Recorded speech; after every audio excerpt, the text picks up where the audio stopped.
जय जिनेन्द्र सा। क्लास का टाइम 8:15 से 9:15 है, तो क्लास 8:15 स्टार्ट हो जाएगी। आप सभी ज्वाइन करके रख सकते हैं।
जय जिनेन्द्र।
अनुश्री रूनवाल।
जय जिनेन्द्र।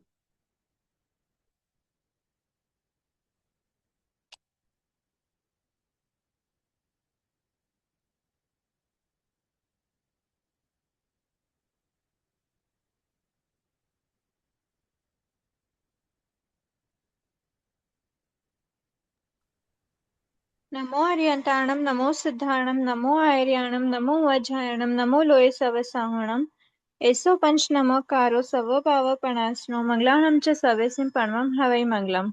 अहो आचार्य भगवान, अहो उपाध्याय भगवान, आप श्री जी ज्ञान के महासागर हैं।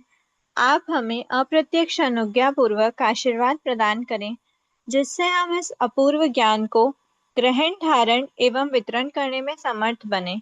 आप श्री जी की महती कृपा होगी। सभी से सादर जय जिनेन्द्र। आज शायोपशमिक समत्व का देखना है।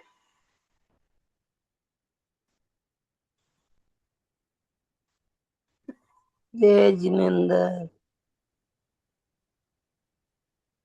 ठीक है, लास्ट क्लास में हमने प्रथमोपशम द्वितीयोपशम के बारे में देखा था, अभी शायोपशमिक सम्यक्त्व के बारे में देखना है। शायोपशमिक मतलब शायोपशमिक सम्यक्त्व कब प्राप्त होता है? सबसे मेन अवस्था इसकी है जब सम्यक वेदनी का उदय रहता है। सम्यक वेदनी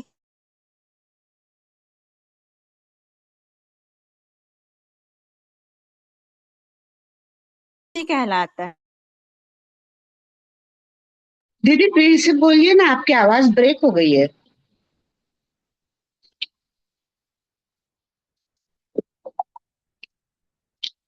आवाज नहीं आ रही। हाँ, आवाज शायद कुछ प्रॉब्लम होगा, आ जाएगी आ जाएगी।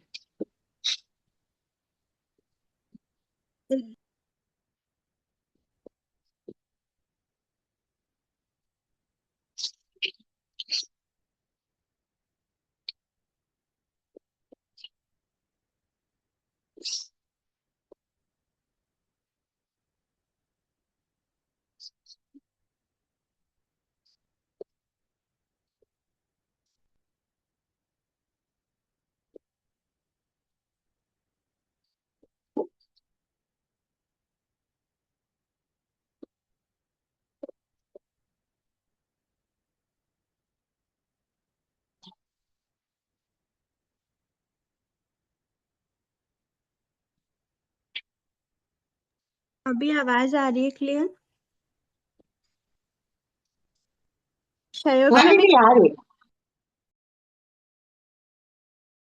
क्षयोपशमिक सम्यक्त्व क्या होता है? एक ऐसी अवस्था जिसमें सम्यक वेदनी का उदय रहता है। सम्यक वेदनी के उदय से जो सम्यक्त्व प्राप्त होता है उसको बोलते हैं क्षयोपशमिक सम्यक्त्व।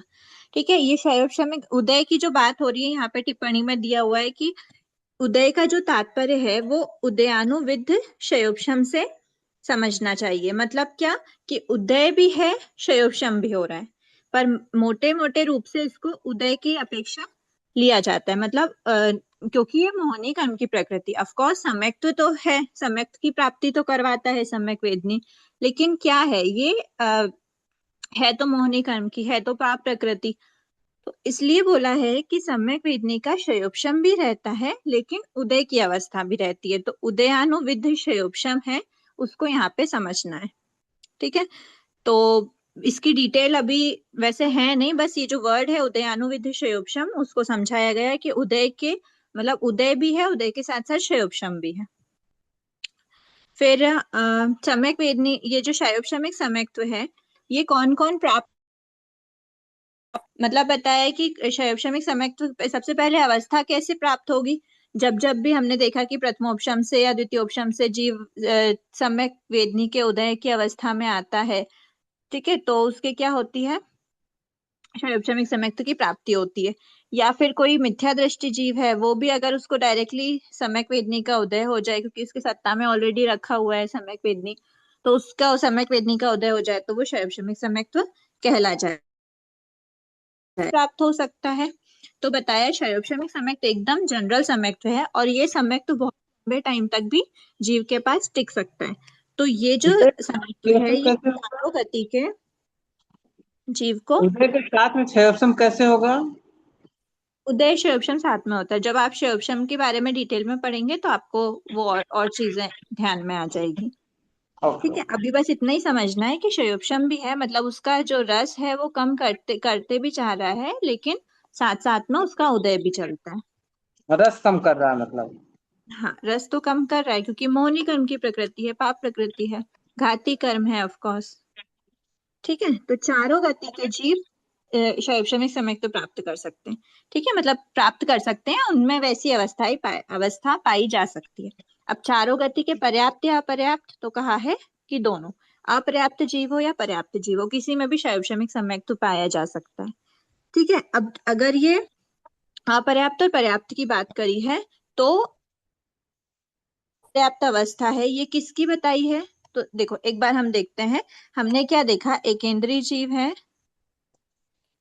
विकलेंद्रीय जीव है और पंचेंद्रीय जीव है। पंचेंद्रीय में भी हमारे पास असन्नी जीव होते हैं और सन्नी पंचेंद्रीय जीव होते हैं। ठीक है, कि एकेंद्रीय वैसे तो मतलब अगर आगम की दृष्टि से देखें तो एकांत मिथ्या दृष्टि है, अगर सम्यक्त्व पाया भी जाए तो इसमें सासदन सम्यक्त्व पाया जाता है कर्म सिद्धांत की अपेक्षा। विकलेंद्रीय में भी कर्म सिद्धांत मतलब कर्म ग्रंथ के अकॉर्डिंग सासदन संकेत ही पाया जा सकता है। अब जो असन्नी पंचेंद्रिय में भी सासदन सम्यक्त्व ही पाया जा सकता है। तो फिर रही बात सन्नी की, तो सन्नी पंचेंद्रिय जीव में प्रथमोपशम द्वितीयोपशम जो भी हम बात करते हैं, सन्नी पंचेंद्रिय जीव में ही क्या पाया जा सकता है? क्षयोपशमिक सम्यक्त्व पाया जा सकता है। ठीक है, अब सन्नी पंचेंद्रिय जीव है तो सन्नी पंचेंद्रिय चारों गति के जीव हो सकते हैं, बराबर। लेकिन वो जो जीव हैं, जो भी अपर्याप्त जीव होते हैं। अपर्याप्त मतलब कौन से? लब्धि अपर्याप्त। तो लब्धि अपर्याप्त जो भी जीव होते हैं वो एकांत मिथ्या दृष्टि होते हैं, चाहे वो सन्नी पंचेंद्रीय जीव भी क्यों ना हो। अगर वो लब्धि अपर्याप्त है, लब्धि से ही अगर वो अपर्याप्त अवस्था को प्राप्त किए, मतलब लब्धि से अपर्याप्त मतलब अपर्याप्त, तो उनमें भी सम्यक तो पाया जा ही नहीं सकता, कोई भी सम्यक नहीं पाया जाएगा। तो ये बताया कि ये आवाज कट रही है। करण पर्याप्त जीव में ही पाया जाएगा। ठीक है, ये करण पर्याप्त जीव में पाया जाएगा। तो करण पर्याप्त में कौन सी अवस्था में? तो अपर्याप्त अवस्था में भी पाया जा सकता है। कोई जीव काल करके गया, काल करके किस भाव में गया है? वो पर्याप्त अवस्था वाले करण मतलब लब्धि पर्याप्त जीव के रूप में ही उत्पन्न हुआ है। लब्धि पर्याप्त जीव के रूप में उत्पन्न उसको होना है, पर अभी हुआ नहीं है, अपर्याप्त अवस्था है लब्धि।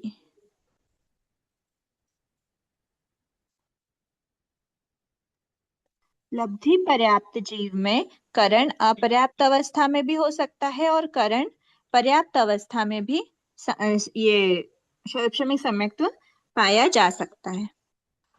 ठीक है, फिर अब गुणस्थान कौन कौन से होंगे?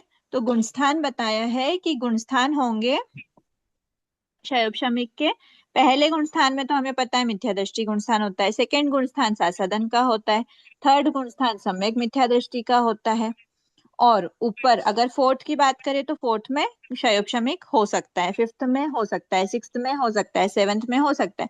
एट्थ गुण स्थान क्या है? श्रेणी वाले। श्रेणी दो टाइप के ही दो प्रकार के जीवों को होती है, या तो वो द्वितीयोपशम सम्यक्त्वी जीव हो या फिर वो शायिक सम्यक्त्वी जीव हो। अगर वो शायिक सम्यक्त्वी जीव है तो वो उपशमक श्रेणी का आरोहण भी कर सकता है, शपक श्रेणी का आरोहण भी कर सकता है, और अगर वो द्वितीयोपशम है तो वो द्वितीयोपशम सम्यक्त है तो उपशमक श्रेणी का आरोहण करता ही है। तो बात यह है कि मिथ्या दृष्टि, सासदन, सम्यक मिथ्या दृष्टि और श्रेणी के ऊपर के गुण स्थानों में तो क्षयोपशमिक की अवस्था है ही नहीं। तो 4, 5, 6, 7 इन चारों गुण स्थानों में क्षयोपशमिक सम्यक तो पाया जा सकता है। ये हो गई उसकी गुण स्थान की बात। ठीक है, अब क्षयोपशम से कहाँ कहाँ जा सकते हैं? क्षयोपशम से जाने के लिए क्या क्या अवस्थाएं हैं? देखो, हमने देखा कि क्षयोपशम एकदम जनरल सम्यक तो है, तो इससे मिथ्या दृष्टि तो बन ही सकता है जीव। ठीक है, मिथ्या दृष्टि बन सकता है, क्योंकि सासदन में जाने वाला कौन होगा? औपशमिक होगा। तो औपशमिक सम्यक्त्वी जीव सासदन में जाता है, मतलब क्षयोपशमिक नहीं जा सकता, तो मिथ्या दृष्टि भी नहीं होगी। मिथ्या दृष्टि में तो जा सकता है, हाँ ठीक है, मिथ्या दृष्टि अवस्था प्राप्त कर सकता है, सासदन की अवस्था प्राप्त नहीं कर पाएगा। सम्यक मिथ्यात्व की अवस्था प्राप्त कर सकता है क्या? तो हाँ, ये भी प्राप्त कर सकता है, थर्ड गुण स्थान में भी जा सकता है क्षयोपशमिक सम्यक दृष्टि। फिर बात करते हैं कि और क्या क्या अवस्थाएं होती है क्षयोपशमिक सम्यक, तो वो खुद ही है। प्रथमोपशम में जाएगा क्या? प्रथमोपशम में जाने वाला कौन होता है? मिथ्या दृष्टि जीव होता है, क्योंकि उसको त्रिपुंज करना होता है, तो मिथ्या क्षयोपशमिक नहीं जा सकता। फिर और क्या होता है? द्वितीयोपशम सम्यक्त्वी होता है। तो ऑफ कोर्स द्वितीयोपशम के लिए तो कंपल्शन है कि कौन होगा? क्षयोपशमिक ही हो सकता है। उसके बाद फिर आता है शायिक सम्यक्त्व। तो शायिक सम्यक्त्व में भी कंपल्शन है कि शायिक सम्यक्त्व को प्राप्त करने वाला जीव कौन होगा? क्षयोपशमिक ही होगा। तो ये अवस्थाएं प्राप्त की जा सकती हैं। मिथ्यात्व अवस्था को भी प्राप्त कर सकता है, या फिर वो सम्यक मिथ्यात्व अवस्था को भी प्राप्त कर सकता है, और अगर उसके मतलब द्वितीयोपशम की अवस्था है वो भी प्राप्त हो सकती है, और शायिक सम्यक भी प्राप्त हो सकती है। ठीक है, ये 4 अवस्थाएं प्राप्त हो सकती हैं। अब ये जो इसमें आपको और खुला करके इस प्रकार दिया हुआ है कि द्वितीय ऑप्शन, अगर क्षयोपशमिक सम्यक दृष्टि जीव जो ऑलरेडी 4, 5, 6, 7 में है, अगर उसके परिणामों में और विशुद्धि आई तो वो द्वितीयोपशम या शायिक को प्राप्त करेगा।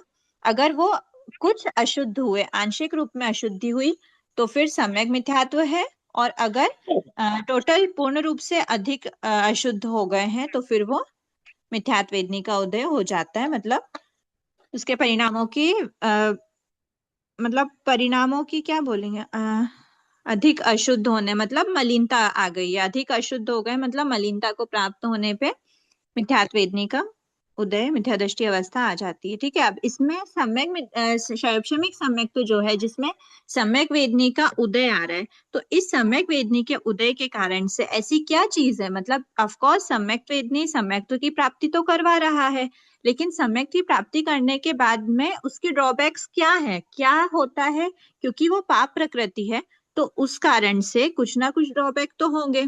तो शयोपशमिक अवस्था में जीव को क्या लग सकते हैं, अतिचार लग सकते हैं। हमारे सम्यक्त्व का पूर्ण रूप से घात तो नहीं होगा क्योंकि सम्यक वेदनी का उदय, लेकिन सम्यक्त्व में अतिचार लग जाएंगे। कैसे अतिचार लग सकते हैं, शंका, मतलब सुदेव, सुगुरु, सुधर्म, जीव, अजीवादि 9 सद्भाव पदार्थों की सत्यता के विषय में संदेह करना कि ये सच है नहीं है, इस प्रकार संदेह हो जाता है। जब शंका, एक टोटल तो अश्रद्धा नहीं हुई है पर मन में शंका के भाव आ गए, क्या वाकई में ऐसा होता भी होगा, जो हम इतने टाइम से पढ़ते आ रहे हैं, इतना टाइम हो गया अभी तक अनुभव करने में आया नहीं, तो ऐसा कई बार संदेह हो गया अगर, तो वो शयोपशमिक सम्यक्त्व से आप घिरे नहीं हो पर आपके सम्यक्त्व में अतिचार लग गया है। नेक्स्ट है कांक्षा, अन्य मतियों का आडंबर अथवा किंचित दया आदि गुणों को देखकर उनके मत को चाहना, मतलब कि अगर अगर कोई दूसरे वाले लोग हैं उनके आडंबर वगैरह को देखकर कभी कभी ऐसा लगा कि देखो भले ही उन्होंने कितना ही आडंबर किया लेकिन उसके पीछे उनका मोटिव क्या था, उनके इंटेंशन तो अच्छे थे, उन्होंने इतने लोगों को सहायता पहुंचाई, दया के भाव थे, एक्सेट्रा एक्सेट्रा।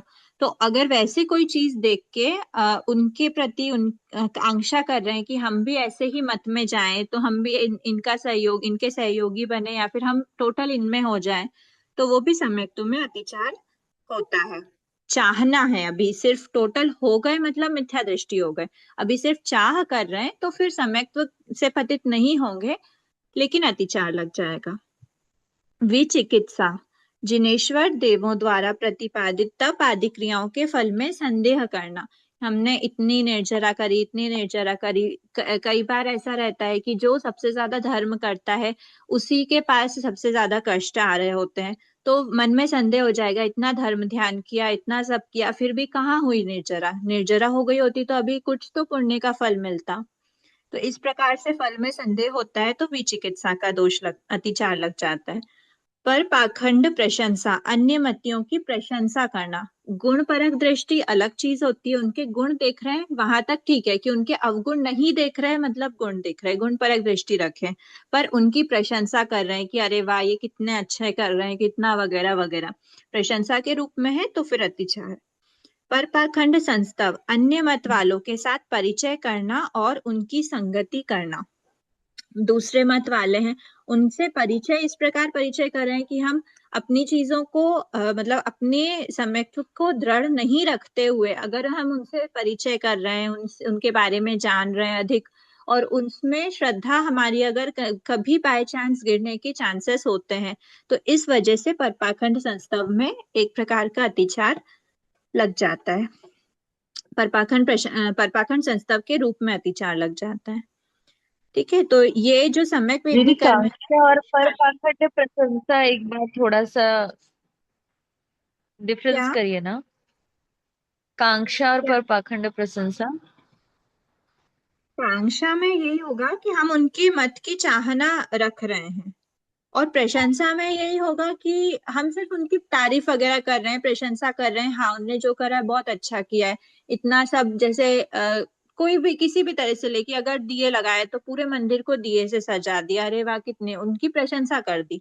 और एक चाहना हो गया कि मतलब देखो उन्होंने लाइट्स का उपयोग में दिए का उपयोग करा, कितनी कितनी मतलब कितनी उन्होंने बिजली बचाई वगैरह वगैरह, तो ये हम भी इस प्रकार करें, हम भी इस प्रकार करें वाली बात चाहना में आ गई, और सिर्फ एक प्रशंसा करके रखना वो डिफरेंट हो गया, पर पाखंड प्रशंसा में आ गया। वैसे देखो ऐसे ये 5 अतिचार मोटे रूप से दिए हैं, भगवान ने जो भी फरमाया है वो बहुत बहुत टाइप्स के अतिचारों को 5 रूप में कलेक्ट करके बताया गया है, बाकी हम एक एक को डिफरेंस करके डालें कि इसमें लग रहा है कि इसमें लग रहा है, आप ऐसा करोगे तो आपका अतिचार लग गया।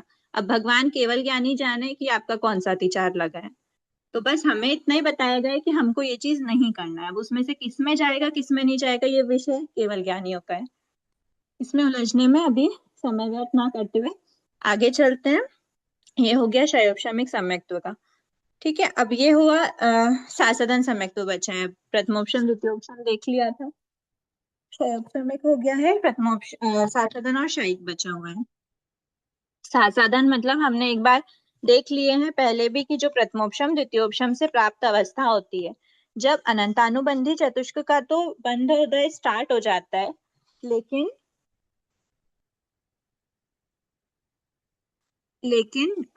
जो मिथ्या ये है तीन है दर्शन त्रिक की प्रकृतियां, वो उपशांत अवस्था में ही रहती हैं, उनका उपशम ही रहता है।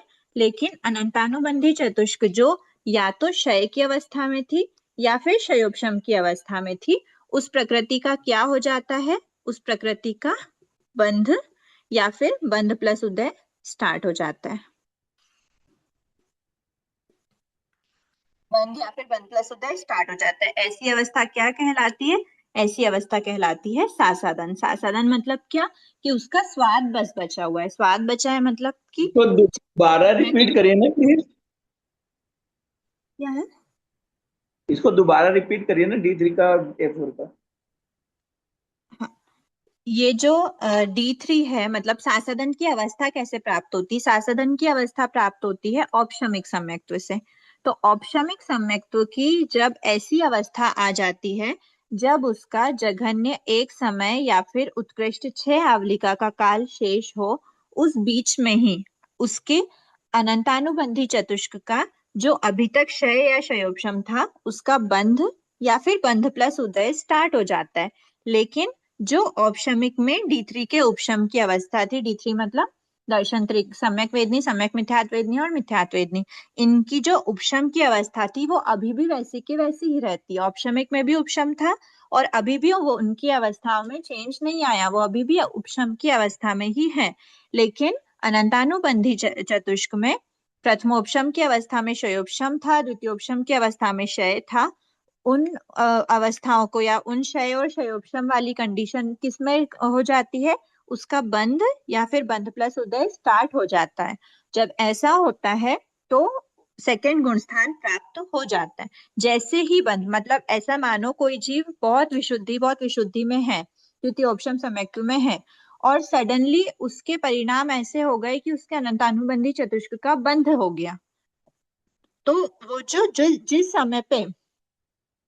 समय पे उसके परिणाम ऐसे हुए, उसके अनंतानुबंधी का बंध स्टार्ट हो गया, अब उसका द्वितीयोपशम सम्यक तो नहीं रहा, अब वो गिर के सेकंड गुण स्थान में आ चुका है क्योंकि उसके A4 का बंध स्टार्ट हो गया।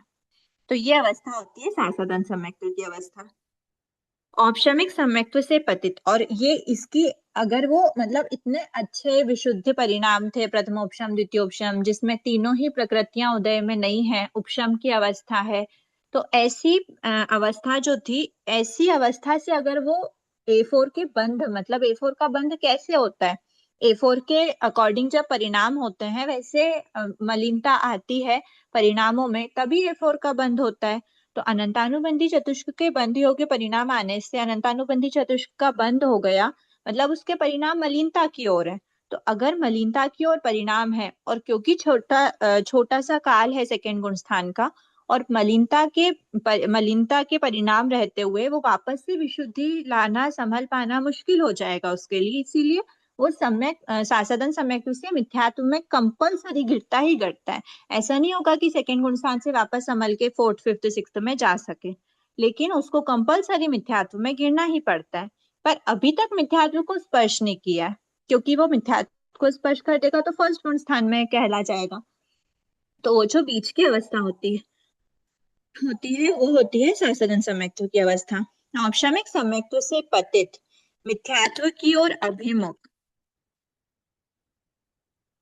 मिथ्यात्व की ओर अभिमुख जीवों में जो सम्यक्त्व पाया जाता है उसे सासदन सम्यक्त्व कहते हैं। ठीक है, अब सासदन सम्यक्त्व रिलेटेड जो पॉइंट्स हैं वो बताए हैं कि प्रथमोपशम कहाँ कहाँ से औपशमिक से आता है, प्रथमोपशम से भी आ सकता है, द्वितीयोपशम से भी आ सकता है। तो प्रथमोपशम में जघन्य एक समय उत्कृष्ट छह आवलिका का काल शेष रहे, परिणामों में मलिनता आए और परिणामों में मलिनता के कारण से अनंतानुबंधी चतुष्क का बंध और उदय दोनों स्टार्ट हो जाए तो जीव सासदन सम्यक्त्वी कहलाता है। ठीक है, पूर्ण होने के पश्चात अवश्य मिथ्यात्व को प्राप्त करता है। अब द्वितीयोपशम से क्या होगा, क्योंकि द्वितीयोपशम में क्षय की अवस्था थी, तो द्वितीयोपशम सम्यक्त्व के काल में जघन्य एक समय उत्कृष्ट छह आवली का काल शेष रहते, परिणामों की मलिनता के कारण अनंतानुबंधी का बंध प्रारंभ, सबसे पहले बंध प्रारंभ होता है, जीव सासदन सम्यक्त्वी कहलाता है, अवश्य मिथ्यात्व को प्राप्त करते हैं। सासदन सम्यक्त्व अवस्था में अब इसमें क्या होता है, दर्शन त्रिक का तो उपशम होता है और अनंतानुबंधी चतुष्क के बंध की तो कंपलसरी नियमा रहती है। मतलब ये तो प्रकृतियां उपशम है कंपलसरी, और इसमें बंध दोनों कंडीशन में हो रहा है, द्वितीयोपशम से आया हो चाहे प्रथमोपशम से आया हो, दोनों में बंध तो कंपलसरी होता ही होता है। लेकिन अनंतानुबंधी चतुष्क के उदय की भजना हो जाती है। मतलब एक आवलिका, उस दिन हमने देखा था कि एक आवलिका काल तक तो उसका उदय नहीं हो पाता, उसके बाद उदय होता है, क्योंकि ये क्षय की अवस्था से आया हुआ है इसलिए। ठीक है, अन्य किसी प्रकार के सम्यक्त्व में अनंतानुबंधी चतुष्क का बंध संभव नहीं है। मतलब और कोई भी सम्यक्त्व ऐसा नहीं होता जिसमें अनंतानुबंधी चतुष्क का बंध हो सके, क्योंकि अनंतानुबंधी चतुष्क के गुणस्थान कौन से हैं बंध के? फर्स्ट, पहला दूसरा पहला दूसरा, दो गुण स्थान है अनंतानुबंधी चतुष्क के बंध के, और इन दोनों गुण स्थान में कोई भी दूसरा सम्यक्त्व पाया नहीं जाता। अब जब आप लोग ये पढ़ रहे होगे ना तो आप लोगों को बहुत इजी लग रहा होगा, क्योंकि आप आगे इतना कुछ पढ़ लिए हो, बंध उदय उदीर्णा सत्ता एक एक प्रकृतियों को खोल के, अभी आपको बहुत इजी लग रहा होगा सब।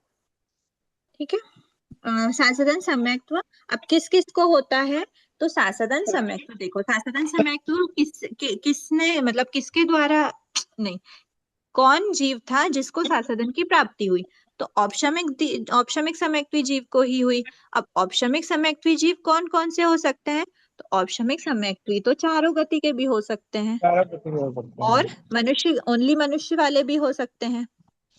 ठीक है, ये है, अगर प्रथमोपशम वाला है तो वो चारों गति का जीव हो सकता था, द्वितीयोपशम वाला है तो वो मनुष्य गति वाला होगा। और कोई इसी गति हो सकती है द्वितीयोपशम में? देवगति। बिल्कुल परफेक्ट, देवगति, अपर्याप्त और पर्याप्त अवस्था, दोनों। अपर्याप्त और पर्याप्त दोनों अवस्था में हो सकती है, और मनुष्य गति में पर्याप्त अवस्था। और प्रथमोपशम चार गति कौन सी है, अपर्याप्त की पर्याप्त? पर्याप्त। ओनली पर्याप्त। ठीक है, अब ये जो है ये चारों गति के, और ये जो भी बात कर रहे हैं ये कौन से जीव होने चाहिए कंपलसरी? सन्नी पंचेंद्री। ठीक है, सन्नी पंचेंद्री होने चाहिए। ठीक है, अब क्या बताया कि ये सन्नी पंचेंद्री जीव, ये अभी प्रथमोपशम द्वितीयोपशम की बात करें, सन्नी पंचेंद्री जीव चाहे वो इन चारों गति, मतलब ये चारों गति का प्रथमोपशम की अवस्था हो, पर्याप्त अवस्था हो, या फिर द्वितीयोपशम के मनुष्य की पर्याप्त अवस्था हो, या फिर देवगति में अपर्याप्त पर्याप्त अवस्था हो, कोई भी अवस्था हो सकती है। उसके बाद वो किसमें आया, सासदन सम्यक दृष्टि बना। अब सासदन सम्यक दृष्टि बना तो सासदन सम्यक्त्व में रहते हुए जीव काल भी कर सकता है, काल भी कर सकता है। अगर सासदन में आया, वो यहाँ पे किसी भी गति में से आया था और वो सासदन सम्यक्त्व में आया और बीच में ही उसने काल कर दिया। ठीक है, अब काल करके कहाँ कहाँ जा सकता है, आप लोगों के लिए क्वेश्चन है। सासदन सम्यक दृष्टि काल कर करके कहाँ कहाँ जा सकता है? तीन विषयेंद्रिय ऐसा नहीं, तीन गतियों में जा सकता है, एक बार मोटे रूप से देखते हैं, तीन गतियों में जा सकता है, बराबर। इसमें नरक गति इंक्लूडेड नहीं है, बाकी मनुष्य, देव और तिर्यंश तीनों में जा सकता है। नरक गति में सासदन वाला काल करके नहीं जाता। एक मिनट वापस बोलिए, यहाँ से सासदन से आप बोले यहाँ पे अभी। सासदन सम्यक्त्व के रहते काल भी कर सकता है। अब सासदन सम्यक्त्व किसी भी गति का, प्रथमोपशम द्वितीयोपशम कोई भी गति का सासदन सम्यक्त्व प्राप्त किया, सासदन सम्यक्त्व के बीच में काल कर गया, कहाँ जा सकता है, तो वो तीन गतियों में जा सकता है, नरक गति में नहीं जाता। अब तीन गति में हमारे पास है तिर्यंच गति है। देव गति पंचेंद्रिय होते हैं, मनुष्य गति पंचेंद्रिय होते हैं। तिर्यंच क्या होते हैं? तिर्यंच हमारे पास एकेंद्रीय भी है, विकलेंद्रीय भी है और पंचेंद्रीय भी है। ठीक है, तो एकेंद्रीय हो, विकलेंद्रीय हो, पंचेंद्रीय हो, तीनों में जा सकता है। पंचेंद्रीय में भी असन्नी और सन्नी दोनों होते हैं, दोनों में जा सकता है। ठीक है, तो एक बार प्लीज म्यूट कीजिए ना। जो एकेंद्रीय जीव है आगम के अकॉर्डिंग एकेंद्रीय में नहीं जाता, विकलेंद्रीय पंचेंद्रीय में जाता है, और कर्म ग्रंथ के अकॉर्डिंग एकेंद्रीय में भी जाता है। तो एकेंद्रीय, विकलेंद्रीय, पंचेंद्रीय सभी में जा सकता है। ठीक है, जी हम हाँ, वो प्रथम सम्यक्त में वो काल कर सकता है क्या? प्रथमोपशम में काल नहीं करवा रहे हम, सासदन में काल करवा रहे हैं। तो प्रथमोपशम से वो सासदन में आ गया है। में है ना अनुश्री जी, जाएगा तो वो सासदन में ये गिरेगा तो क्या बात है? प्रथमोपशम के रहते काल नहीं करा है ना, प्रथमोपशम से सासदन में गया। काल करते समय कौन सा सम्यक्त था? सासदन था। ठीक है। जय जिनेन्द्र दीदी, हाँ, जिसमें द्वितीयोपसम तो केवल संयत मनुष्य ही करता है ना, परंतु ये काल की अपेक्षा है देवगति का पर्याप्त और पर्याप्त। हाँ, यही यही मैं बोलना चाहती काल थी। अपर्याप्त में आपने एरो मार्क किया ना, अपर्याप्त अवस्था में वो काल नहीं, ये देव नहीं नहीं, गति मैंने का। अपर्याप्त में नहीं किया है। सॉरी सॉरी सॉरी, आपको मिसअंडरस्टैंडिंग हो गई। मैंने अपर्याप्त में नहीं, वो बोर्ड में मैंने थोड़ा हॉश पॉश कर दिया था। वो मैंने बस ये बताया है कि औपशमिक से गिर रहा है, ये औपशमिक से, यहाँ से पर्टिकुलर इस जगह से नहीं गिर रहा, वो औपशमिक से गिर के सासदन में आया ऐसा। ठीक है, और ये जो देवगति अपर्याप्त पर्याप्त वो हम मतलब काल करने के बाद देवगति, फिर वहां पे फोर्थ गुण स्थान में थोड़े टाइम तक अपर्याप्त अवस्था तक भी उनका सासदन टिक सकता है, और पर्याप्त होने के बाद तक भी सासदन अवस्था रह सकती है। और अगर वहां जाकर पे वो वहां जाकर के प्रथमोपशम प्राप्त करे, वहां से सम्यक्त अवस्था, सॉरी, प्रथमोपशम से वापस सासदन अवस्था प्राप्त करे, तो फिर वो पर्याप्त अवस्था में भी सासदन हो सकता है। अपर्याप्त सिर्फ काल करने की अपेक्षा ही होगा। ठीक है, द्वितीयोपसम में ना। द्वितीय उपशम में काल किया, देवगति में गया ऐसा। ठीक है, अब ये अगर सासदन के रहते हुए काल किया, तीनों गति में जा सकता है, ये हमने देख लिया। ठीक है, और क्या था इसमें फिर? अब सन्नी पंचेंद्रिय के करण अपर्याप्त, करण पर्याप्त दोनों अवस्थाओं में संभव है। लब्धि पर्याप्त असन्नी में शरीर पर्याप्ति, हाँ ठीक है, जो लब्धि पर्याप्त असन्नी जीव है, एकेंद्रीय है, विकलेंद्रीय है और असन्नी पंचेंद्रीय है, तो इनमें कब तक रहेगा? तो इनमें बताया है कि इनमें हो तो सकता है, लेकिन ये एंडिंग होएगी कब? इसकी एंडिंग हो जाएगी वो जब होना है उसको, उसके पहले पहले, मान लो ये शरीर पर्याप्ति से पर्याप्त होना है, उसके पहले ही सासदन के काल की एंडिंग हो जाएगी। जब वो शरीर पर्याप्ति से पर्याप्त अवस्था में होगा, उस समय पे वो कंपलसरी मिथ्यादृष्टि अवस्था में ही होगा। ठीक है, तो अपर्याप्त अवस्था में भी कहाँ तक? शरीर पर्याप्ति से पहले तक। हाँ, पूछिए, क्या पूछ रहे हैं? अंदर बाथरूम में क्या हो गया? अनुश्री जी, एक बार ये वापस बताइए ना, सासादन में काल करने वाला। सासानन अवस्था में काल करने वाला जीव तीन गतियों में जाता है। तीन गतियों में जाता है ना, देखो यहाँ पे वो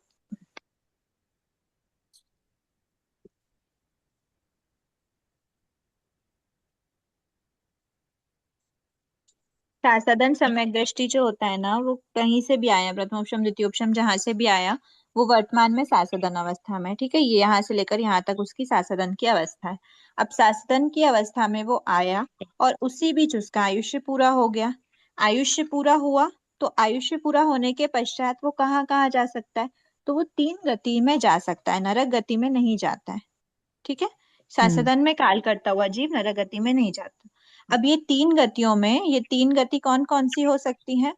तो बताया है कि ये तीन गति होंगी, या तो देव गति, मनुष्य गति, या फिर तिर्यंच गति। देव गति में अपर्याप्त पर्याप्त, मनुष्य गति में जो भी है, मतलब नहीं अपर्याप्त नहीं, यहाँ पे पंचेंद्रिय की बात हो रही थी ना, पंचेंद्रिय है, ये भी पंचेंद्रिय। तिर्यंच में हमारे पास एकेंद्रीय जीव भी होते हैं, विकलेंद्रीय जीव भी होते हैं, पंचेंद्रिय जीव भी होते हैं। अब पंचेंद्रिय में भी हमारे पास सन्नी जीव भी होते हैं और सन्नी जीव भी होते हैं। ठीक है, तो अब बताया है कि इसकी बात एक बार साइड में रखो, यहाँ पे भी है, यहाँ पे भी है। आप एकेंद्रीय विकलेंद्रीय की जब बात करें, तो एकेंद्रीय, विकलेंद्रीय और असन्नी पंचेंद्रीय जो जीव होते हैं उनमें, इन 3 प्रकार के जीव में शरीर, जो ये काल जो एंड हुआ है ना, सासदन का काल एंड हुआ, वो कब एंड होगा? तो वो जीव जब यहाँ से ये उसके, मान लो ये उसके उत्पत्ति का मतलब नहीं, सॉरी, ये काल करने का समय आहार पर्याप्ति से पर्याप्त हुआ, वो आहार पर्याप्ति से पर्याप्त हुआ और यहाँ पे उसको शरीर पर्याप्ति से पर्याप्त होना है। तो आहार पर्याप्ति से पर्याप्त हुआ और शरीर पर्याप्ति से पर्याप्त होने के पहले ही वो सासदन का काल कंप्लीट कर देता है। मतलब जब वो शरीर पर्याप्ति से पर्याप्त अवस्था को प्राप्त किया उसने, ये शरीर पर्याप्ति से पर्याप्त अवस्था है, जब उसने शरीर पर्याप्ति से पर्याप्त अवस्था को काल किया उस समय वो कंपलसरी मिथ्या दृष्टि अवस्था में ही होगा, क्योंकि शरीर पर्याप्ति पर्याप्त होने से पहले ही वो अपने सासदन के काल को छोड़ देता है, मतलब सासदन समय को छोड़ ये देता है। विकलेंद्रीय के लिए ये अवस्था, ये अवस्थाएं एकेंद्रीय, विकलेंद्रीय और असन्नी पंचेंद्रीय के लिए है। ठीक है। एकेंद्रीय कर्म ग्रंथ की अपेक्षा आगम के अकॉर्डिंग एकेंद्रीय एकांत मिथ्या दृष्टि होता है। इसमें मनुष्य नहीं आएंगे, ऐसा नहीं, पचेंद्र में मनुष्य नहीं आएंगे, मनुष्य नहीं, ऐसा नहीं, असन्नी मनुष्य मनुष्य की बात नहीं, नहीं नहीं, असन्नी मनुष्य नहीं आ सकते, वो तो एकांत मिथ्या दृष्टि होते हैं क्योंकि अपर्याप्त होते हैं ना, वो लब्धि अपर्याप्त जीव, सारे लब्धि अपर्याप्त जीव एकांत मिथ्या दृष्टि होते हैं। ठीक है, अगर ये एकेंद्रीय विकलेंद्रीय जिनकी हमने बात करी है ना अभी, एकेंद्रीय है, विकलेंद्रीय है और असन्नी पंचेंद्रीय है, असन्नी पंचेंद्रीय जो जीव हैं जिनको हमने शरीर पर्याप्ति से पर्याप्त अवस्था के पहले पहले सासदन समय तो खत्म करवा दिया, वो ये जीव भी क्या होने चाहिए? कंपलसरी लब्धि पर्याप्त जीव होने चाहिए।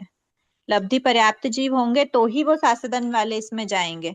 अगर ये लब्धि अपर्याप्त एकेंद्रीय विकलेंद्रीय है तो सासदन वाले इसमें नहीं जाते। मैंने लब्धि पर्याप्त होने चाहिए, लेकिन अभी उनकी पर्याप्ति पूरी नहीं हुई है, पूरी नहीं हुई है, करण अपर्याप्त अवस्था है। ठीक है, अभी देख लेते हैं, ये सासदन कंप्लीट हुआ, शायिक समेटना देख लेते हैं। शायिक मतलब क्षय से प्राप्त, किसके क्षय से प्राप्त? मोहनी कर्म। मोहनी कर्म की कितनी प्रकृतियों के क्षय से प्राप्त हम बात करते हैं? दर्शनत्रिक और अनंतानुबंधी चतुष्क की। दर्शनत्रिक अनंतानुबंधी चतुष्क का जब क्षय की अवस्था प्राप्त होती है तो वो कहलाता है शायिक सम्यक्त्व। ठीक है, दर्शन सप्तक के क्षय से प्राप्त होने वाले सम्यक्त्व को शायिक सम्यक्त्व कहते हैं। अब इसकी प्राप्ति के लिए क्या क्या आवश्यक है, क्योंकि ऐसे ही नहीं प्राप्त हो जाता किसी को भी, कोई एक प्रकृति का उदय हो गया या फिर कोई एक प्रकृति का क्षय हो गया तो शायिक सम्यक्त्व प्राप्त हो जाए, ऐसा नहीं होता। शायिक सम्यक्त्व की प्राप्ति के लिए एक पूरी प्रोसेस होती है कि ये बहुत बड़ा सम्यक्त्व है, इसकी प्राप्ति के लिए योग्यता होना भी आवश्यक है, हर किसी को ये सम्यक्त्व नहीं मिलता। तो कौन कौन से जीव होंगे जिनको शायिक सम्यक्त्व की प्राप्ति हो सकती है? तो हम अलग अलग अपेक्षाओं से बात करें। पहली बात तो बात करते हैं 4 गति में से। तो 4 गति में से सम्यक्त्व की प्राप्ति किसको हो सकती है? तो बताया, प्राप्ति होना मतलब पूरी प्रोसेस है शायिक सम्यक्त्व की, इस पूरी प्रोसेस की एंडिंग करते हैं जब बोलते हैं कि शायिक सम्यक्त्व प्राप्त हो गया। तो ये जो प्राप्ति प्रोसेस की एंडिंग होती है ये चारों गति के जीव कर सकते हैं। ठीक है, प्रोसेस की बिगनिंग कौन कर सकता है? तो बिगनिंग करने वाला ओनली मनुष्य होगा। ठीक है, हम अनइवनली जा रहे हैं, अभी एक एक पॉइंट जो योग्यता के हैं उनको क्रम से ना लेते हुए अपने आप से निकालने की कोशिश करते हैं एक बार। जो मनुष्य है वो ही प्रोसेस की बिगनिंग करता है, उसको क्या कहते हैं? जो प्रोसेस की बिगनिंग करता है उसको कहते हैं प्रस्थापक, और जो एंडिंग करता है वो कहलाता है निष्ठापक। ठीक है, तो निष्ठापक हो सकते हैं चारों गति के जीव, मतलब प्राप्ति हो सकती है चारों गति के जीव को। प्रोसेस कौन स्टार्ट कर सकता है? मनुष्य गति का जीव। ठीक है, ये हो गया कौन प्राप्त कर सकता है और कौन प्राप्त करने की प्रोसेस स्टार्ट कर सकता है। अब बात करते हैं 4 गति में से कौन कौन से जीव होंगे। तो 4 गति में एंडिंग करने वाले जीव अलग होंगे और स्टार्टिंग करने वाला सिर्फ मनुष्य है। तो मनुष्य है तो कौन सा मनुष्य होगा जो इसकी स्टार्टिंग कर सकता है? तो शायिक सम्यक्त्वी जीव मनुष्य कौन कौन, मतलब मनुष्य में क्या टाइप है? मनुष्य में एक तो अपर्याप्त होते हैं और एक पर्याप्त होते हैं। अपर्याप्त वाले तो एकांत मिथ्या दृष्टि होते हैं, पर्याप्त वाले भी ऐसा होना चाहिए जो एक सम्यक्त्व से दूसरे सम्यक्त्व को प्राप्त करने की योग्यता रखें, उसमें भी यहाँ प्राप्त करने वाला सम्यक्त्व जो है वो शायिक है, और शायिक से यहाँ पर क्षयोपशमिक अवस्था है।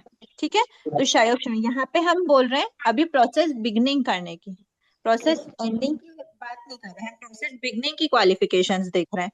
तो मनुष्य गति का कौन से ऐसे जीव होंगे जो प्रोसेस की बिगनिंग कर सकते हैं? तो बताया है कि सबसे पहला पॉइंट तो आया कि वो कहाँ पे हो, मतलब जैसे युगलिक की अगर बात करें तो वो युगलिक, अभी मैंने कहा ना कि दृष्टि इधर से इधर, एक समय से दूसरे समय में हमको स्विच करना है। ठीक है, पहली बात तो युगलिक में दृष्टि चेंज नहीं होती, प्लस ये भी बात है कि वो शायिक समय की प्रोसेस स्टार्ट नहीं कर सकते।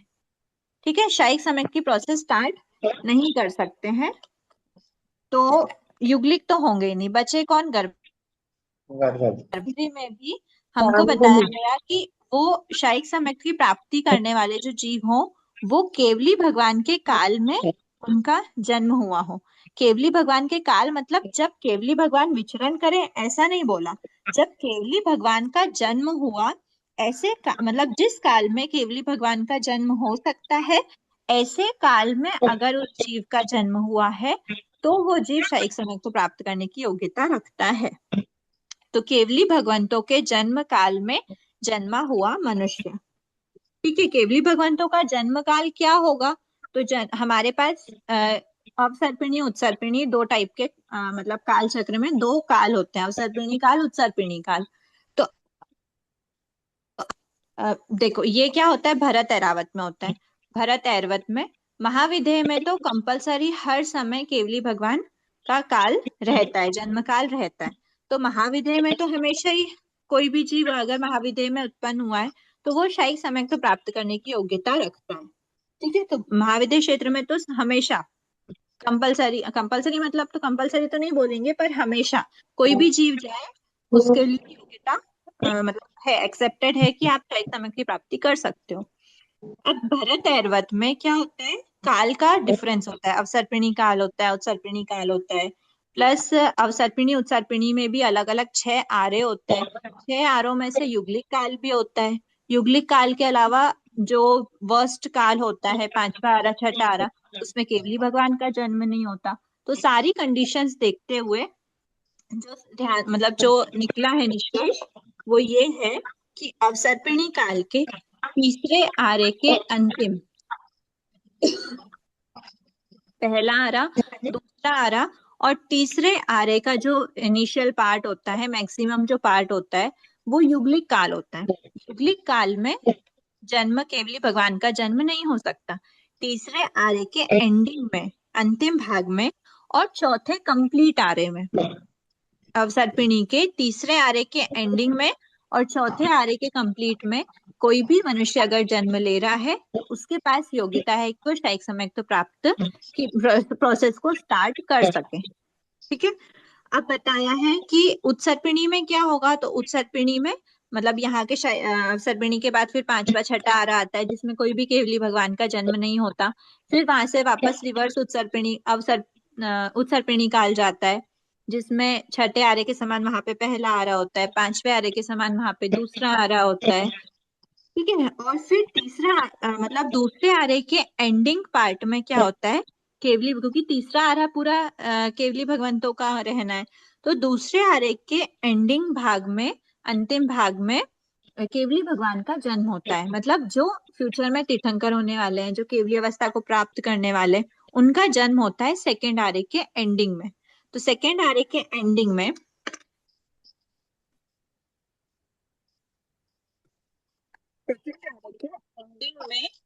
केवली भगवंतों का जन्म, अनुश्री जी, तीसरे आरे में नहीं होगा तीर्थंकर, पश्चिम तीर्थंकर, उत्सर्पिणी में, तीसरे आरे में होगा। हाँ हाँ, तीसरे आरे में तीर्थंकर स्टार्टिंग में होते होगा। हैं, लेकिन दूसरे आरे के एंडिंग में उनका जन्म हो जाता है, इसीलिए वहां पे भी उसको माना गया है केवली काल। नहीं नहीं, सामान्य केवली का जन्म हो सकता है, तीर्थंकर का नहीं होगा दूसरे में। आप देखना भले, वापस से आप चेक अच्छा कर लेना। ठीक है, ठीक है, ठीक है, ठीक है, क्षमा याचना मिच्छामि दुक्कडम, नहीं होगा तो ठीक है, एक बार वो देख लेते हैं कि तीर्थंकर का यहाँ पे कितने लेने हैं, 1 2 3 4 क्योंकि देखिए तीर्थंकर का जगन्य विरह काल 84 एक बार थाउजेंड। उसको नहीं लेते टॉपिक, प्लीज दूसरा टॉपिक नहीं लेते, डाइवर्ट हो जाएंगे। मिच्छामि दुक्कडम गलत निकल गया मेरे मुंह से। ठीक है, एक बार हम ये देखते हैं, ये है अवसर्पिणी काल इधर वाला, और ये है उत्सर्पिणी काल। ठीक है, इसमें ये पूरा युग्लिक काल है, ये पूरा युग्लिक काल है, और यहाँ पे स्टार्टिंग का मतलब अंतिम भाग को छोड़ के बाकी पूरा युग्लिक काल है। कितने हुए? 1 2 3 4 5 6 आरे बनाना है ना।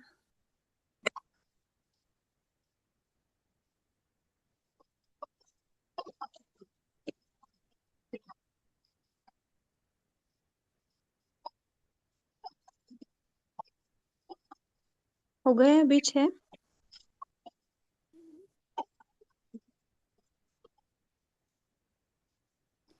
ठीक है, ये फर्स्ट सेकंड थर्ड आरे के बाद में अंतिम भाग में केवली भगवंतों का जन्म होता है पूरे चौथे आरे में। क्या रहेगा? शायिक सम्यक की प्राप्ति की योग्यता वाला मनुष्य, मतलब योग्यता होगी उसमें थर्ड आरे के एंडिंग में और फोर्थ आरे में।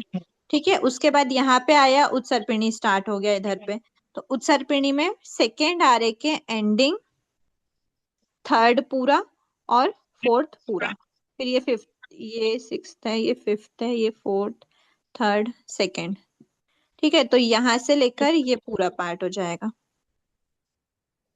ठीक है, पिक्चर से आप लोगों को ध्यान में रह जाएगा। अब यहाँ का पांचवा छठा नहीं, ये पांचवा ये छठा, यहाँ का पांचवा छठा नहीं लेना, पहला भी नहीं लेना, पूरे से नहीं लेना, यहाँ का दूसरा भी पूरे से नहीं लेना है, और तीसरे में सिर्फ अंतिम भाग लेना है। यहाँ पे दूसरे का अंतिम भाग, तीसरा पूरा, चौथा पूरा। ठीक है, तो ये पूरा कैसे होगा? चौथा पूरा नहीं होगा, सॉरी स्टार्टिंग सॉरी, होगा चौथे का चौथा। starting युग्लिक भाग। काल है।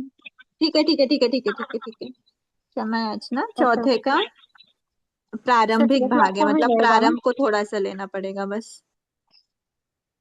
ठीक है, तो तीसरा पूरा है, थोड़ा अंतिम भाग दूसरे का, और प्रारंभिक भाग चौथे का, और यहाँ पे चौथा पूरा है, अंतिम भाग सिर्फ तीसरे का। तो ये हो गया शायिक सम्यक तो प्राप्त करने वाला मनुष्य की जन्म काल की बात करिए। अनुश्री वहां जी, पे एक क्या हुआ? युग्लिक काल बता दीजिए ना, दोनों आरों में कहाँ होगा जो क्या? युग्लिक काल? बस इसके रिमेनिंग जो ऊपर का काल है ये युग्लिक काल होता है, पहला दूसरा तीसरे का एंडिंग अच्छा छोड़कर, और चौथे का पूरा प्रारंभ का छोड़ के बाकी पूरा पांचवा और अच्छा। छठा, ये ऊपर के युग्लिक काल होते हैं।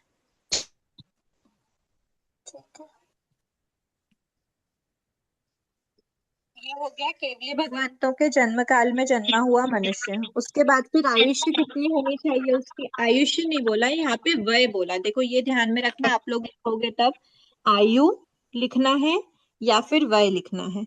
तो वय लिखना, क्योंकि जो वय होती है ना उसको हम मतलब आयुष्य और वय जनरली एक ही जैसा होता है, पर आयुष्य जो होती है, आयुष्य बिल्कुल यहाँ की आयु कंप्लीट हुई और अगले भव की आयु स्टार्ट हो जाती है, ऐसा रहता है। और वय को हम एक तरह से एज बोलते हैं, इतनी एज है उसकी। तो देशों 9 वर्ष या उससे अधिक वय वाला, और ठीक है, ये देशों 9 वर्ष से अधिक वय, देशों 9 वर्ष या उससे अधिक वय वाला मनुष्य होना चाहिए। फिर है सहनन, क्या हो? तो सहनन वज्रषभ नारद सहनन। सम्यक्त्व कौन सा होना? क्षयोपशमिक सम्यक्त्व। अनंतानुबंधी चतुष्क का क्षय किया हुआ हो, मतलब उसके सत्ता में कितने होने चाहिए, क्योंकि शायिक सम्यक्त्व है, शायिक सम्यक में उसको D7 की पूरे की सत्ता एंड करनी है। तो जब वो प्रोसेस स्टार्ट करेगा उस समय पे ऑलरेडी उसके पास कौन सी सत्ता मतलब किसकी सत्ता जा चुकी होगी?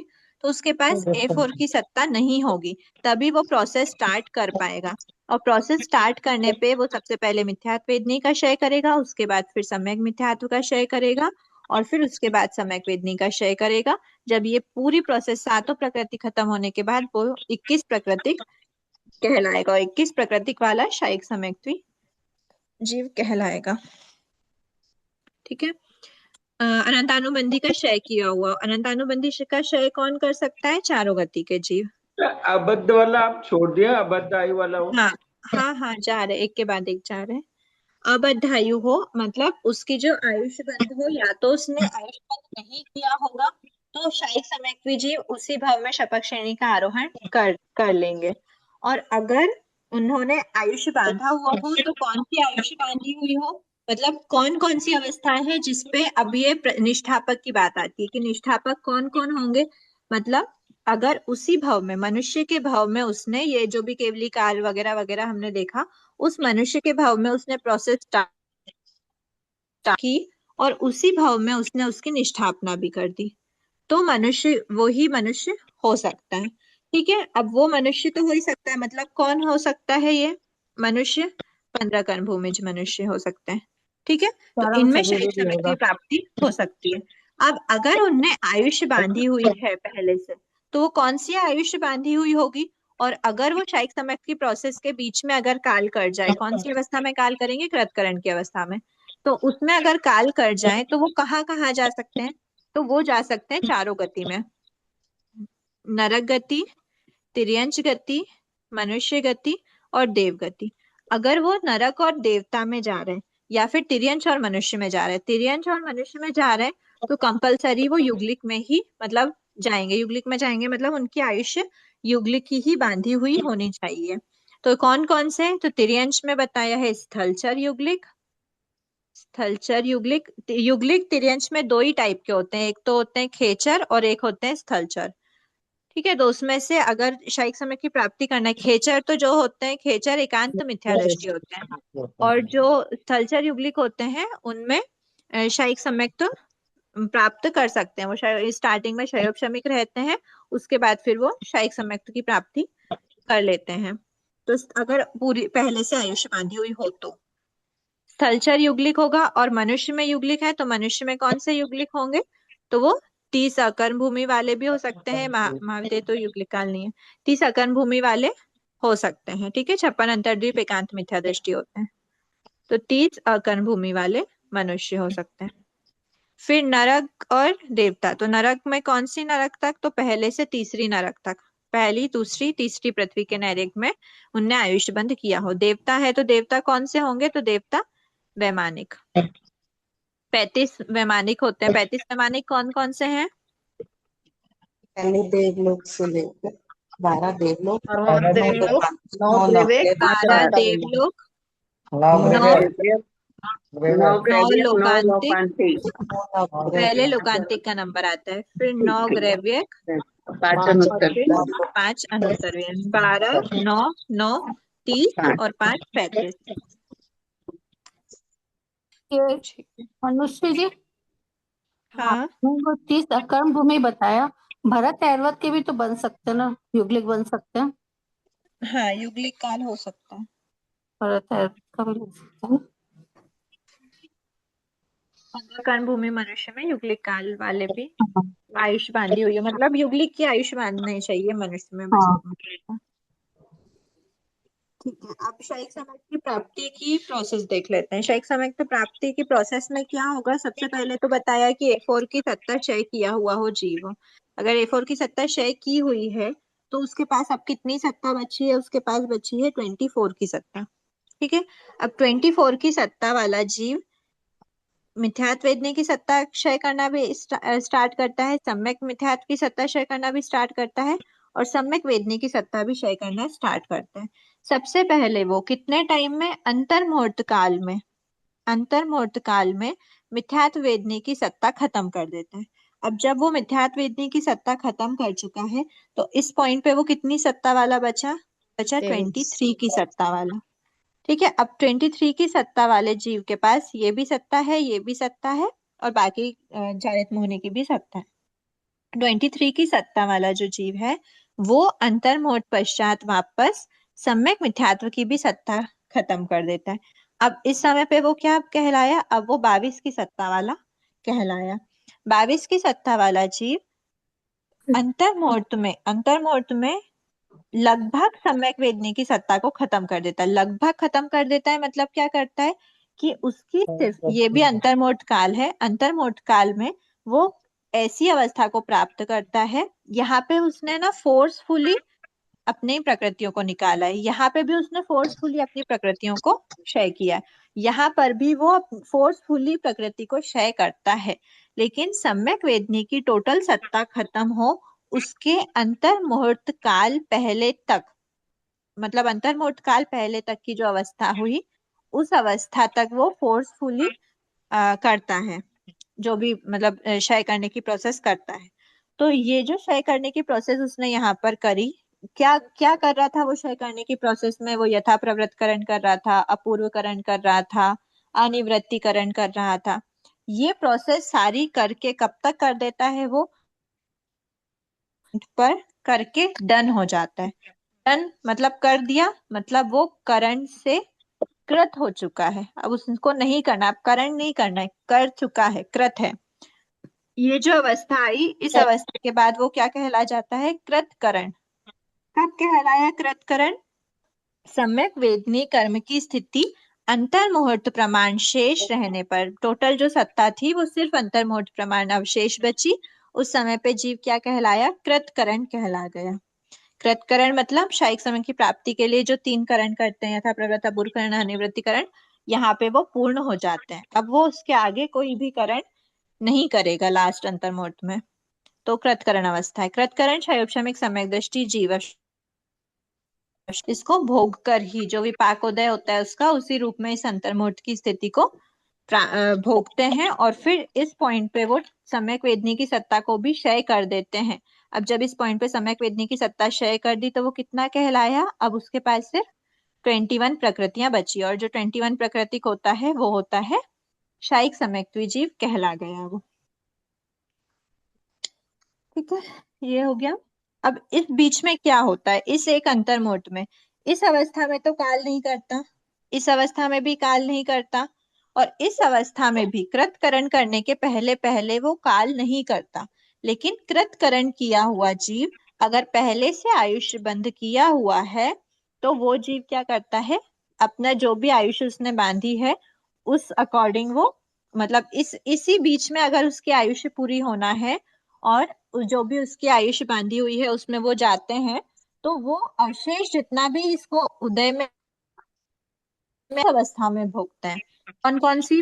पहली, दूसरी, तीसरी पृथ्वी में, या फिर तिर्यंश युगलिक मनुष्य में, स्थलचर युगलिक तिर्यंश, या फिर युगलिक मनुष्य, और या फिर 35 वैमानिक में जाकर वो शेष असमयक वेदनी की सत्ता को भोगते हैं। समयक वेदनी की सत्ता को उदय में आ रहे मतलब क्षयोपशमिक सम्यक दृष्टि अवस्था है, और ये क्षयोपशमिक सम्यक दृष्टि अवस्था इस पॉइंट पर जब वो सम्यक वेदनी की सत्ता भी उसकी पूरे तरह से खाली हो जाती है, क्योंकि सिर्फ अंतर्मुहूर्त की सत्ता अवशेष बची थी, बाकी सब उसने 3 करण में उसने खत्म कर दिए।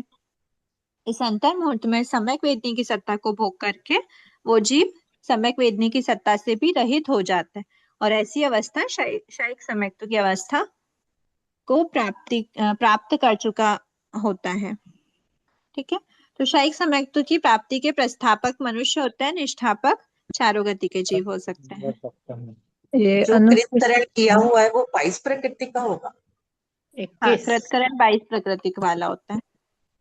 मैंने ये कृतकरण 22 है। सम्यक वेदनी की सत्ता को मैंने वो यहाँ से काल करके जाएगा, वहां खत्म कर देगा। यहाँ से काल करके वहां पे खत्म करिए। शायद की प्रोसेस में भी तीनों करण करने जरूरी रहते हैं।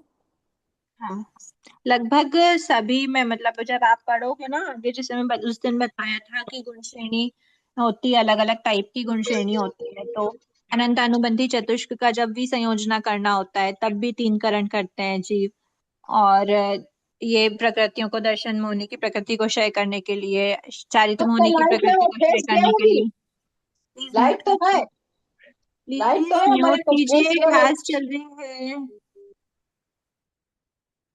ठीक है, तो जो भी मतलब ऐसी विशेष जो प्रोसेस होती है लगभग उनमें यथा प्रवृत्तकरण होता है।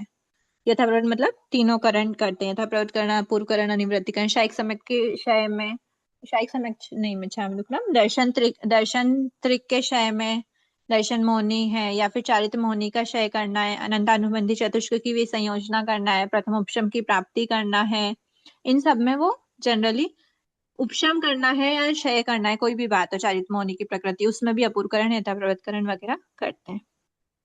ठीक है, हम ये क्लियर लिखवा हुआ सकते हैं अभी? क्या? हाँ, आपने भी समझाया ना कृतकरण का, ऐसा पॉइंट तो सही लिख के ये जो करण होता है ये 7 प्रकृतियों में ही लगता है। ये करण 7 प्रकृति, नहीं नहीं नहीं नहीं, आप बताइए ना, हमने देखा है ना पूर्व करण में क्या क्या देखा। पूर्व करण में स्थिति घात देखा। स्थिति घात कितने कर्मों का होता है? सारे ही शुभ अशुभ कर्मों का होता है। जो अनुभाव घात होता है वो सारे ही शुभ कर्मों का होता है, आयुष्य कर्म को छोड़ के 7 कर्मों का। 7 कर्मों।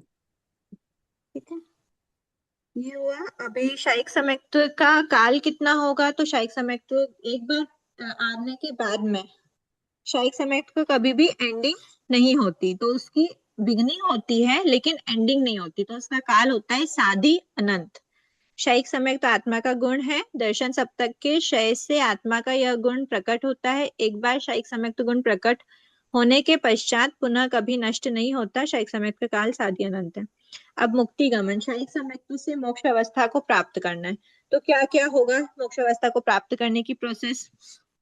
अलग अलग टाइप से मोक्ष अवस्था को प्राप्त कर सकते हैं।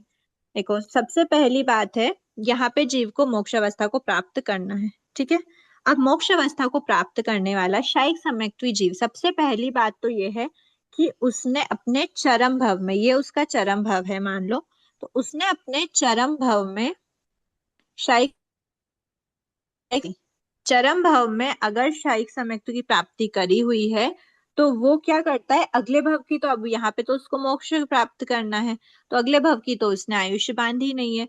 अगले भव की आयुष्य नहीं बांधी, या फिर चरम भव से भी नहीं घटित करो, ऐसे ऐसे देखो कि शायिक समयत्वी जो जीव है प्राप्ति करी उसने शायिक समयत्व की, और उसके बाद इसी भव में, मतलब उसने क्योंकि शायिक समयत्व की प्राप्ति कर ली पर आयुष्य बंध नहीं किया, आयुष्य बंध नहीं किया हो तो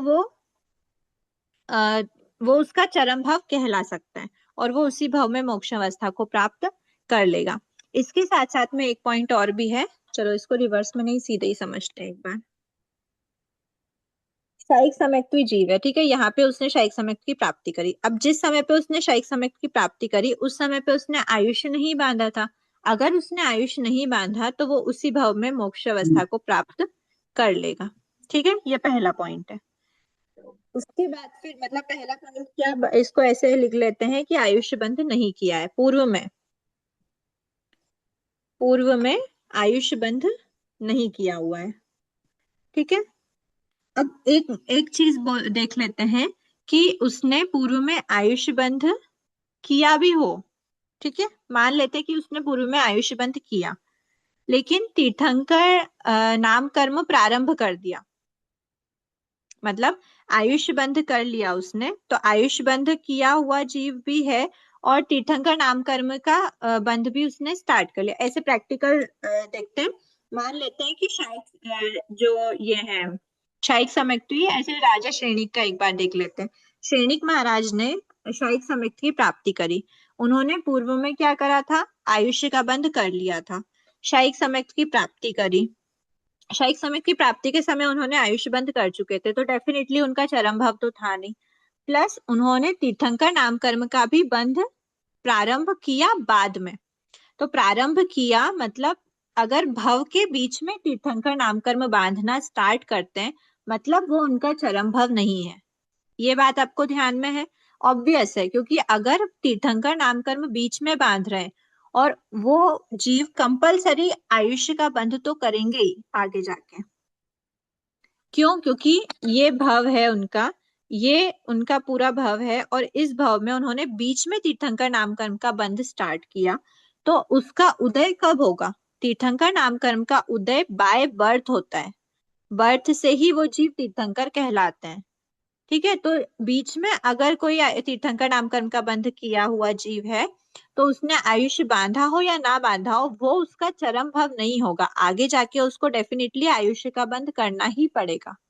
ठीक है, तो यहाँ बोल रहे हैं कि शायिक समयत्वी जीव अगर कोई है जिसने परभव की आयु नहीं बांधी है प्लस तीर्थंकर नाम कर्म का बंध भी उसने स्टार्ट नहीं किया, आयुष्य तो नहीं बांधी थी पूर्व में लेकिन तीर्थंकर नाम कर्म का बंध भी स्टार्ट नहीं किया, तो वो उसी भव में मोक्ष जा सकते हैं।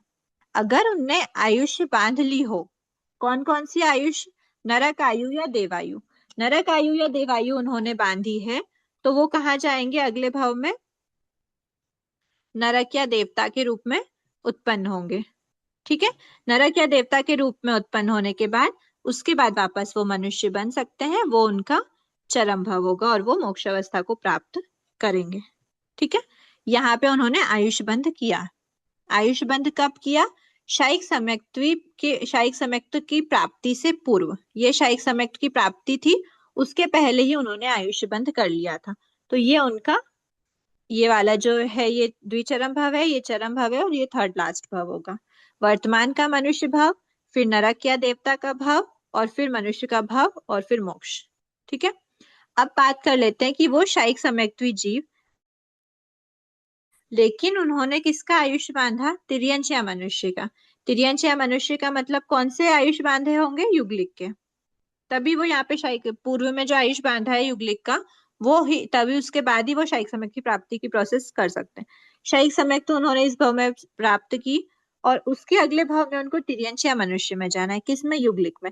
पर युगलिक की कंपलसरी गति क्या होती है? युगलिक को कंपलसरी देव गति में जाना ही पड़ता है, तो ये उनका देव गति का भाव होगा।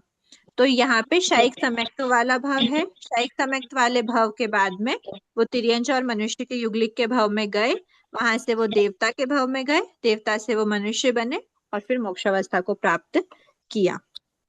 ठीक है, ये 3 कंडीशंस है। पहली कंडीशन क्या? कि पहले में पूर्व में आयुष बंध नहीं किया हो या फिर तीर्थंकर नाम कर्म का बंध प्रारंभ नहीं किया हो। तीर्थंकर नाम कर्म का बंध प्रारंभ कर लेंगे तो भी चरम भाव नहीं है, आयुष्य बंध कर लेंगे तो भी चरम भाव नहीं है। मतलब दोनों कंडीशन हो सकती है, पूर्व में आयुष्य बंध नहीं किया हो या फिर तीर्थंकर नाम कर्म बीच में से नहीं बांधना स्टार्ट किया हो, तो वो उसी भाव में मोक्ष जा सकते हैं।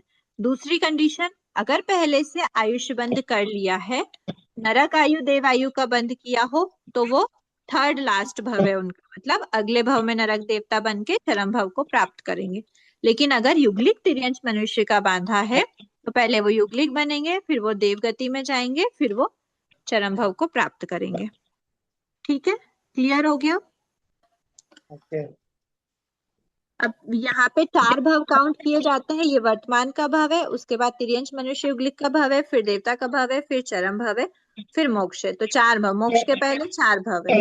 और सेकेंड कंडीशन में ये वर्तमान का भाव होगा, नरक तिर्यंच का भाव होगा और चरम भाव होगा, तो 3 भाव हो सकते हैं। ठीक है, ये हो गया शायिक सम्यक्त्व के बारे में। अब कौन कौन से सम्यक्त्व? शायिक सम्यक्ति जो है वो नरक में या इसमें जाएगा तो अपर्याप्त अवस्था में भी वो मिथ्यात्व को प्राप्त करेगा? नहीं नहीं नहीं, जब वो नरक में जाता है तो वो मिथ्यात्व अवस्था में नहीं जाता, अपर्याप्त में, वो शायिक सम्यक्त्व ही रहता है। अब उसके पास मिथ्यात्व की सत्ता ही नहीं बची, तो मिथ्यात्व में कैसे जाएगा? है ना, उस समय फिर नरक आयु में जाने के लिए कोई जरूरी नहीं है कि आप पर्याप्त है, पहले आप पर्याप्त नहीं बनना पड़ता है क्या? अपर्याप्त में भी वो शायिक सम्यक्त्व ही रहता है? शायिक सम्यक्त्व ही रहते हैं। अच्छा, मतलब ये एक एक्सेप्शन बोला जाता है कि बाकी सभी, कोई भी अगर शैव शमिक है, कोई भी शैव शमिक सम्यक दृष्टि जीव हो, उसको मतलब नरक प्रायोग्य बांधना ही पड़ता है।